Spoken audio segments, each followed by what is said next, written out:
Shalom, queridos. Mais um discipulado, mais um capítulo do precioso livro chamado Bíblia. Capítulo 23. Vamos agradecer a Deus por mais essa oportunidade. Muito obrigada, Senhor. Eis aqui mais um capítulo da Tua Palavra. Nós te louvamos porque a cada dia somos edificados. Te agradecemos porque não estamos somente estudando uma vez por semana num discipulado, reunido com nossos discipuladores, mas também estamos estudando em nossas casas 3 capítulos da Bíblia por dia. Obrigada porque eu sei que esse será o melhor tempo, os melhores anos do Ministério Apostólico Internacional Filho de Jerusalém, porque onde a Tua palavra chega a prosperidade. Te agradecemos em nome de Jesus. Amém. Capítulo 23 fala agora da morte de Sara. Sara viveu 127 anos, morreu em Kiriat Arba, que é Hebron, na terra de Canaã. Essas coisas assim que vocês verem, Kiriat Arba, Hebron, não passa batido não. Eu estava trazendo mastigadinho, mas eu prefiro que vocês aprendam a pesquisar, a ver do que está se falando. Kiriat Arba e Hebron, que é a terra de Canaã. Creio que todos estão bem sábios. Deus tem dado a sabedoria e eu não vou estar mais pesquisando para dizer detalhes. Eu vou estar comentando aquilo que Deus está me entregando dentro do capítulo. E essas coisas que vocês sabem que precisam de pesquisa, vocês fazem. Graças a Deus, eu estou diante de discípulos e discipuladores cheios do Espírito Santo, que ama a palavra de Deus e por isso tem prazer em saber tudo que está escrito, tudo com toda a decência e ordem, transmitindo segundo a vontade de Deus, porque somos amantes da palavra. Então vocês fazem pesquisa daquelas coisas que vocês não entenderem, tá bom? Isso aqui você pode saber tranquilo, só basta pesquisar. Chega no Google e vai saber direitinho o que é Kiriat Arba, o que é Hebron. Louvado seja Deus. Então, vamos voltar aqui ao início abrir esse parêntese, vamos fechar agora. Voltando novamente a Sara. Sara viveu 120 anos, 127 anos, morreu em Kiriat Arba, que é Hebron, na terra de Canaã. Abraão veio lamentar a Sara e chorar por ela. Depois Abraão levantou-se da presença da falecida e falou aos filhos de Et: Sou estrangeiro e morador entre vocês. Deixe-me adquirir uma sepultura na terra de vocês, para que eu possa sepultar a minha falecida. Abraão estava aqui como estrangeiro ainda, não é? Você sabe que a terra prometida, Abraão não teve esse privilégio de ficar ali, porque foi uma idade já avançada, e mesmo assim viveu muito, mas mesmo assim, só o povo que ele iniciou, o povo hebreu, que é o mesmo povo israelita, foi que tiveram o privilégio de estar usufruindo dessa terra hoje, e quando Jesus Cristo não vier, estarão usufruindo. Então os filhos de Et responderam a Abraão dizendo: Escuta, o Senhor é um príncipe de Deus em nosso meio. Sepulte a falecida numa das nossas melhores sepulturas. Nenhum de nós se recusará de ceder a sua própria sepultura, para que você se sepulte a sua falecida. Então Abraão se levantou e se inclinou diante do povo da terra, diante dos filhos de Et, e lhes falou, dizendo: Se é do agrado de vocês que eu sepulte a minha falecida, escutem-me e intercedam por mim junto a Efron, filho de Zoar, para que ele me ceda a caverna de Macpela, que pertence a ele, que fica no extremo do seu campo, que ele a entregue a mim pelo devido preço, para que eu tenha uma sepultura entre vocês. Ora, Efron, o heteu, estava sentado no meio dos filhos de Het.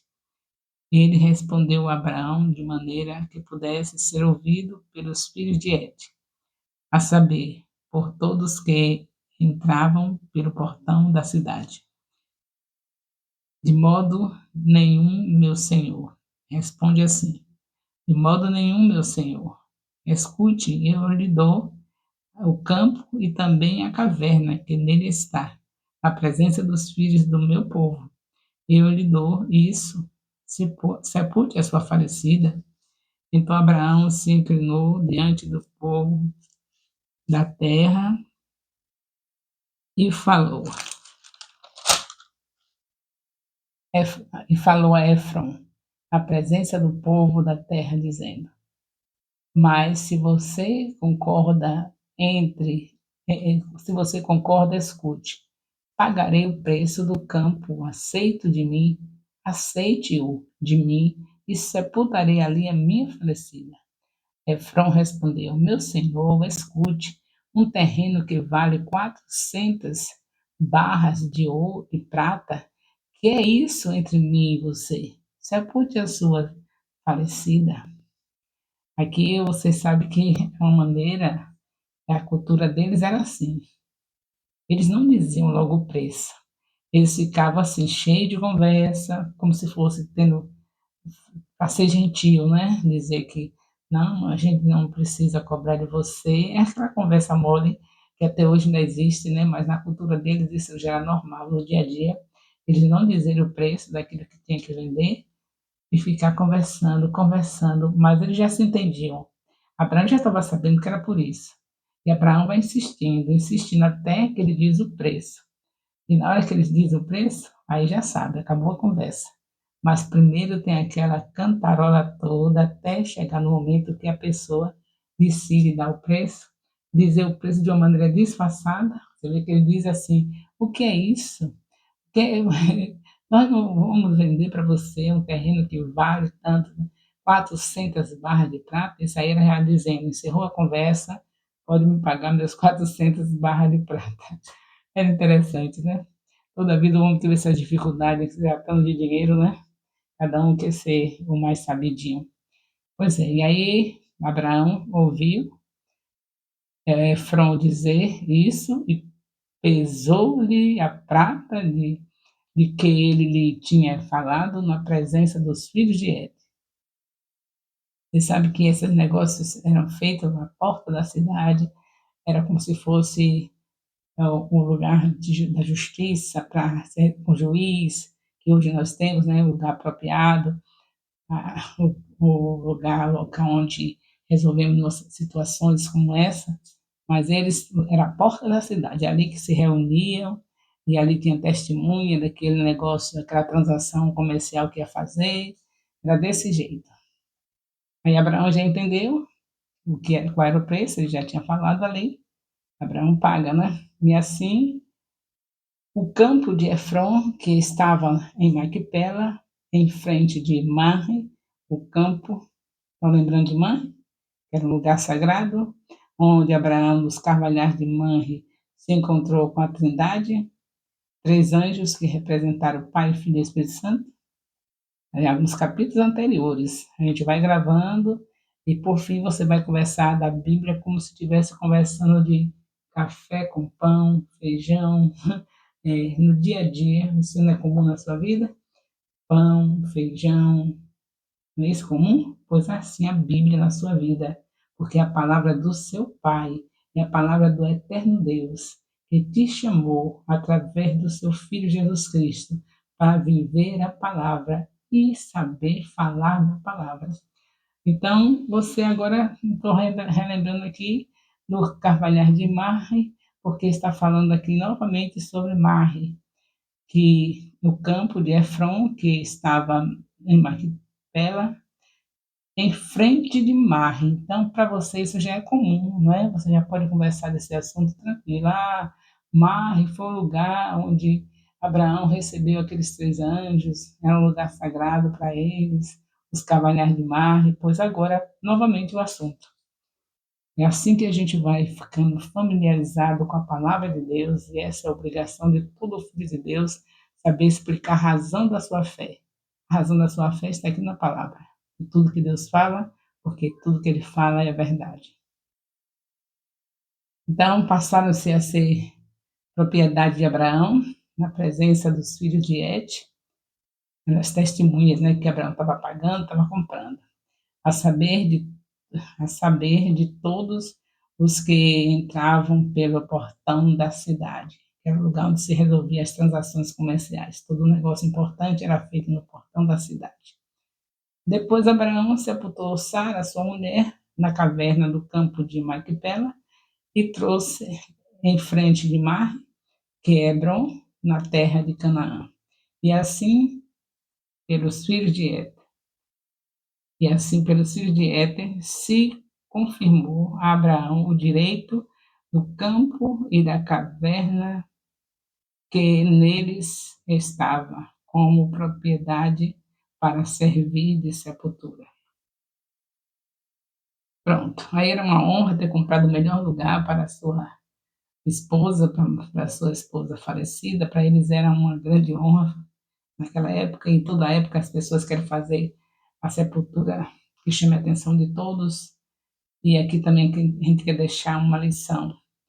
Abraão fez isso, mas ele fez também honra durante toda a vida, honrou a Sara toda a vida que Sara esteve viva. E vale a pena, assim, se sepultar com honra alguém que se honra durante todo o tempo que está vivo. Mas, infelizmente, você sabe que há pessoas que tratam mal o seu ente querido o tempo todo, e quando vai sepultar, para se exibir, traz para a melhor sepultura, para todos verem que a pessoa é honrada. Mas, para Deus, nada fica oculto. É bom que a gente trate bem as pessoas e honre as pessoas enquanto elas estão vivas. E que, se puder fazer uma boa sepultura, faça. Mas o principal é no dia a dia, enquanto a pessoa está viva. É mais uma lição para nós. Uma lição positiva de Abraão, porque ele amou e honrou sua mulher também enquanto ela estava viva. Que todos nós possamos ser assim. Amar as pessoas enquanto está viva e honrar também na sepultura. Esse é o capítulo 23 de Gênesis. E nós vamos entrar aqui pelo capítulo 24, que é um capítulo de uma novela muito linda. Eu vou tentar juntar. Eu creio que o tempo dá para a gente juntar, porque são dois capítulos. O primeiro, porque o 23, porque é pequeno, e o 24, porque é muito conhecido. É a novela, não é? Uma esposa para Isaac. Você vê que agora que Abraão ficou viúvo, ele quer deixar primeiro seu filho bem com a vida estabilizada, já está com 40 anos, e queria casá-lo para poder depois ele resolver a vida dele de viúvo. Então aqui ele procedeu bem, né? Ainda bem que ele fez isso. Primeiro cuidou do filho, para depois cuidar dele. É obrigação de nós estarmos sempre cuidando dos nossos filhos e depois então cuidamos de nós.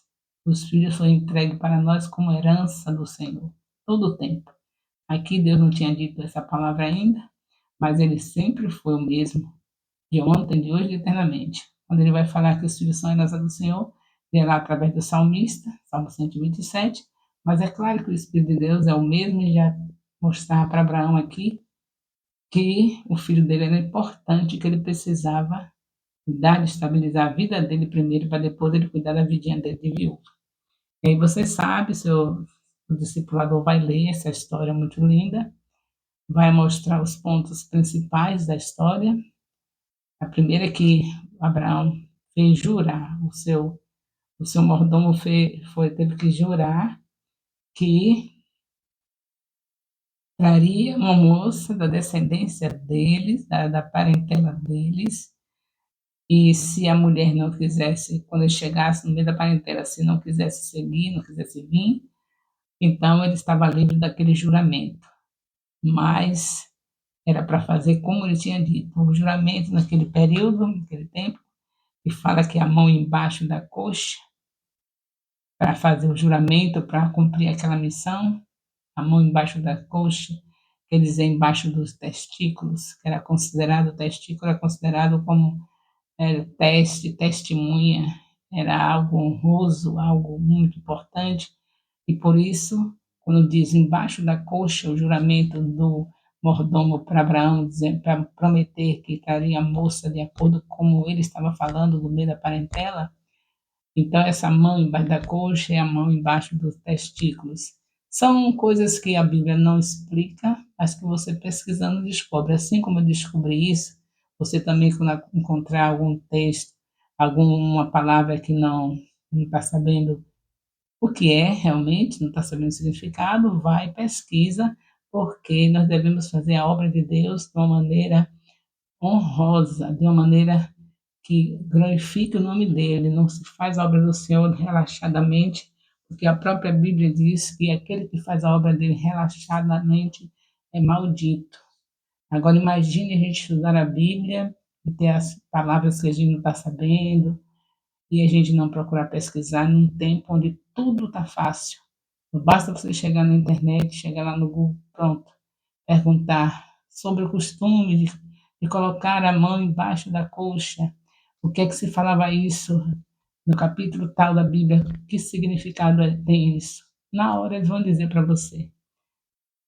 E aí também tem escolas de teologia confiável, já disse uma delas, que é a escola Charles Spurgeon, né?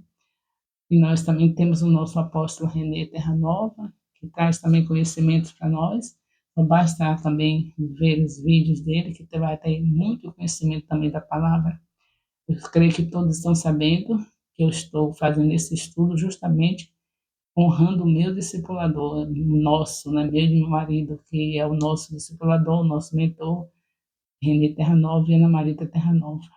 Eu estou estudando a Bíblia porque Deus quer que a gente estude a palavra, trazendo para vocês um discipulado bíblico, porque eu quero que nessa trajetória vocês conheçam a visão que o apóstolo René e Ana Maria trouxeram para nós. Nós recebemos essa visão, nos aliançamos com ele, e eu estou aqui numa honra a Deus, porque quando a gente honra o nosso discipulador, está honrando Deus.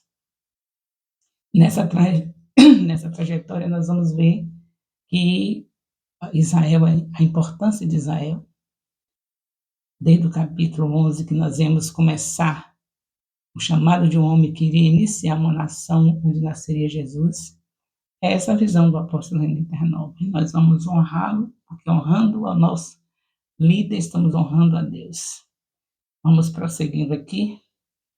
Então, nós vemos que o mordomo promete, e realmente ele traz a moça. Você dá uma lidinha no capítulo todo que vocês vão ver que toda a trajetória como foi. É bom que leia tudo direitinho.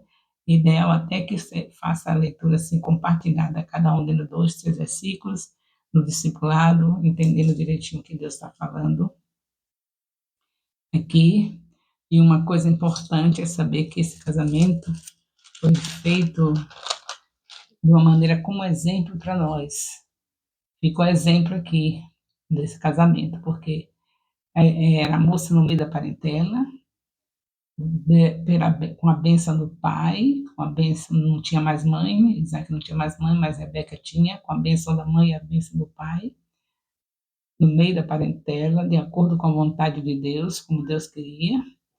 E hoje não é mais no meio da parentela, você sabe, né? Hoje é uma mulher que você, com oração e jejum, ou no caso o homem vai ter uma mulher escolhida por Deus, orando, jejuando, seus pais também, para que case com alguém que realmente seja um filho de Deus, ou uma filha de Deus, no caso para o homem, e para a mulher um filho de Deus, um santo homem de Deus, uma santa mulher de Deus, que é isso que Deus quer nas nossas vidas. E aqui nós vemos que depois dessa escolha, o mordomo vem com ela, e no finalzinho do capítulo você vai ver que eles estão casando da maneira adequada.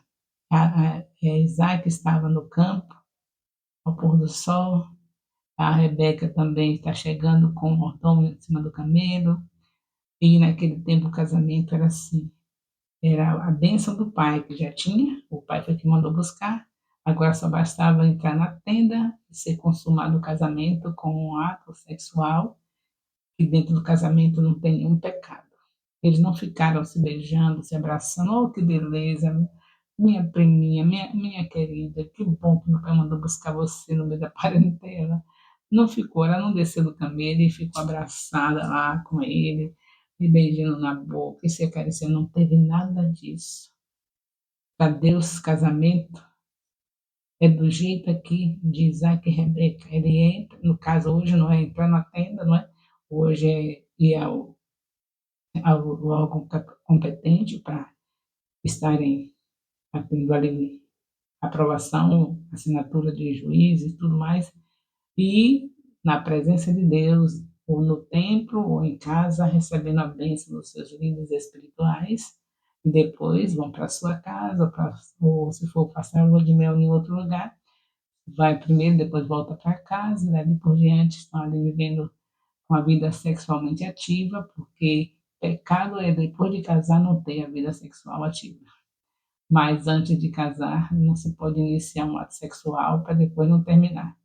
Não pode ficar beijando, abraçando, se você não vai completar. E se você vai completar, está errado também, porque é dentro do casamento que se faz o ato sexual. E aí alguns ficam pensando que está abafando quando fazem pela metade. Beija, beija, beija, beija. E aí está fora do que o seu determinou. Eu já disse, vou tornar a avisar. Se você pôr uma mesa, se alguém pôr uma mesa por dias e dias, e toda vez que a pessoa se aproximar da mesa para comer, dizer, não, agora você não pode. E aí parar por ali. A pessoa só fica salivando, o estômago recebe todo o estímulo dos sucos gástricos, preparado para receber o alimento, e não recebe porque a pessoa, por dias e dias, colocou tudo na mesa e tirou e você não pode comer. O resultado disso é o quê? Doença no estômago, né? Qualquer tipo de doença, gastrite, pode ser uma gastrite, pode ser uma úlcera no estômago, alguma coisa assim ruim vai acontecer porque o estômago se preparava e a comida não era recebida, não se entregava o alimento para a pessoa. A mesma coisa é um namoro no casamento, no momento que estão preparados para casar, estão arrumando o enxoval, não é para ter namoro, namoro é dentro do casamento. Então, é cada um cuidando de acertar tudo que tem que acertar para o casamento sair lindo, maravilhoso, lindo de todas as maneiras, materialmente e espiritualmente, porque os noivos estão somente com a incumbência de conversarem, saber dos pensamentos um do outro, as coisas que gosta, que não gosta, essas coisas, conversar. E os beijos ficam para quando casar. O primeiro beijo na boca deve ser no altar, porque a partir dali, quando diz o sim, está apto para beijar, porque vai ter o preparo, mas vai poder concluir o ato. Porque o beijo na boca é o preparo para o sexo. É o início do ato sexual. Então, ali no altar, faz o início diante de todos, vão para casa, seja hotel ou casa, e ali conclui. A gente fala uma coisa dessa, num mundo desse, a gente sabe que vai ser criticado, mas eu não me importo de ser criticada quando eu sei que isso é a palavra de Deus. A palavra de Deus diz em Mateus 5:28 que se pensar, já fez.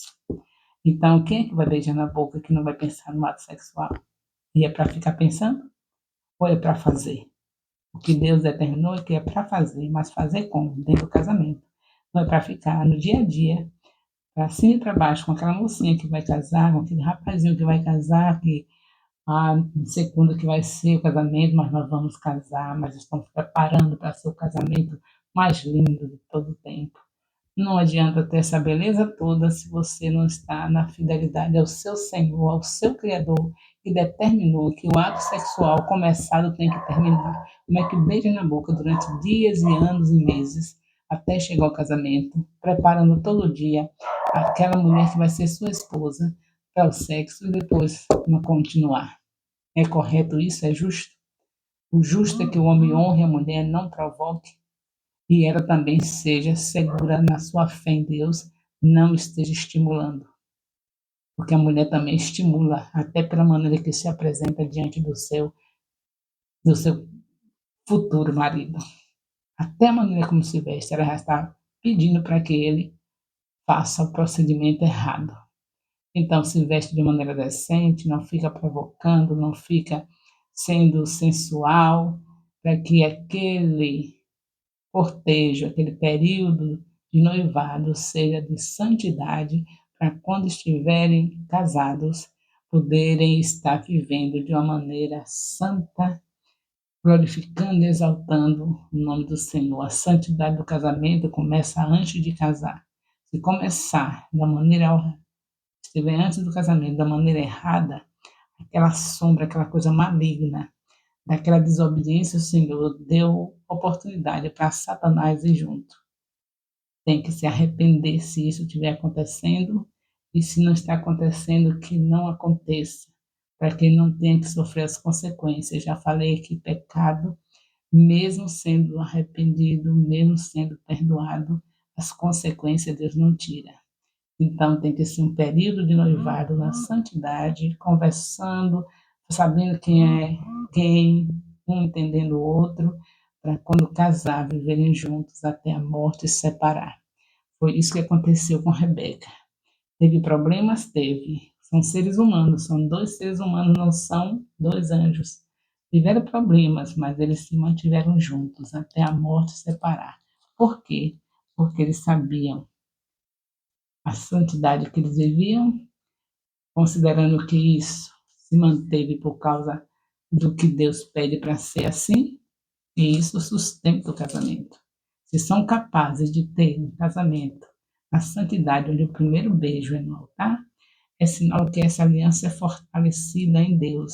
E por isso, venha o que vier durante o casamento, os problemas vêm, que são dois seres humanos, mas não se separam, não traz. O pior prejuízo que a humanidade pode ter é um divórcio. Pode procurar ver como estão os filhos dos divorciados. Procure ver as marcas que estão na alma deles.